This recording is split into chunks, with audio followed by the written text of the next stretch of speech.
കഴിഞ്ഞ ദിവസം നമ്മൾ കൊണ്ടുവന്നിട്ടുള്ള കുന്നങ്കായയുടെ വിത്ത് ഇന്ന് നമ്മൾ ചാണകവെള്ളത്തിൽ മുക്കി വെക്കാൻ പോവാണ്.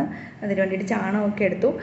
അതുപോലെ തന്നെ നമ്മൾ ഇതിൻ്റെ കൂട്ടത്തിൽ ചാണകത്തിൻ്റെ കൂടെ നമ്മൾ മറ്റൊരു സാധനം കൂടി ചേർക്കുന്നുണ്ട്. അപ്പോൾ അതെന്താണെന്ന് പറയാം.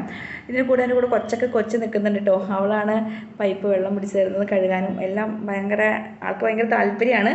അപ്പോൾ ഇതാണ് ഞാൻ പറഞ്ഞ സാധനം, സ്യൂഡോമോണസ്. സ്യൂഡോമോണസ് എന്ന് പറയുന്നത് ഇത് രാസവളമല്ല, ഇതൊരു ബാക്ടീരിയ ആണ് കേട്ടോ. ഈ ബാക്ടീരിയ നമ്മൾ ഉപയോഗിക്കുന്നത് നമ്മുടെ കുന്നങ്കായ വിത്തിനെ കുറച്ചുകൂടി സ്ട്രോങ് ആക്കാൻ, അതായത് നന്നായിട്ട് സ്ട്രോങ് ആയിട്ട് നമ്മുടെ കുന്നങ്കായ്ക്ക് വളരാനും, പിന്നെ അതുപോലെ തന്നെ മറ്റു രോഗങ്ങളിൽ നിന്ന് നമ്മുടെ കുന്നങ്കായയുടെ വിത്തിനെ പ്രൊട്ടക്റ്റ് ചെയ്യാൻ വേണ്ടിയിട്ടും, പിന്നെ അതുപോലെ തന്നെ നമുക്ക് മറ്റൊരു ഗുണം എന്ന് പറയുന്നത് മണ്ണിലുള്ള ന്യൂട്രിയൻസിനെ വലിച്ചെടുക്കാനും കൂടി ഈ ഒരു സ്യൂഡോമോണസ് ബാക്ടീരിയ നമ്മുടെ ചെടികളെ സഹായിക്കും. അതായത് നമ്മുടെ കുന്നങ്കായയ്ക്ക് സഹായിക്കുന്നുണ്ട്.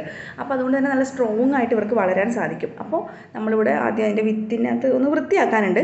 കാര്യമായിട്ട് കേടൊന്നും ഉണ്ടായിരുന്നില്ല. ആകെ ആ ഒരു വേരൊക്കെ ഒന്ന് ചെത്തിക്കളയുണ്ടായിരുന്നു. അതൊക്കെ ചെത്തിക്കളഞ്ഞ് നീറ്റാക്കി അത്യാവശ്യം ക്ലിയർ ആക്കിയതിന് ശേഷം നമ്മൾ ചാണകം സ്യൂഡോമോണസ് മിക്സ് ചെയ്ത് ആ ഒരു വെള്ളത്തിലോട്ട് ഒന്ന് കുറച്ച് നേരം മുക്കി വെക്കുന്നു. അതിനുശേഷം നമ്മൾ തണലത്ത് കൊണ്ടുപോയിട്ട് വെക്കും. ഒരു 2 ദിവസം അവിടെ വെക്കുന്നു. നന്നായിട്ട് ഉണങ്ങുന്നു. ഉണങ്ങിയതിന് ശേഷം നമ്മൾ ഓൾറെഡി എടുത്ത് വെച്ച കുഴിയുണ്ട്, കുന്നങ്കായ്ക്ക് വേണ്ടിയിട്ട് കുഴിയൊക്കെ റെഡിയാക്കി കുമ്മായിട്ട് വെച്ചിട്ടുണ്ട്. നമ്മൾ അതിൽ കുഴിച്ചിടുകയാണ് ചെയ്യാട്ടെ. ഇപ്പം നമ്മൾ തണലത്ത് ഉണക്കാൻ വെച്ചിരിക്കുകയാണേ.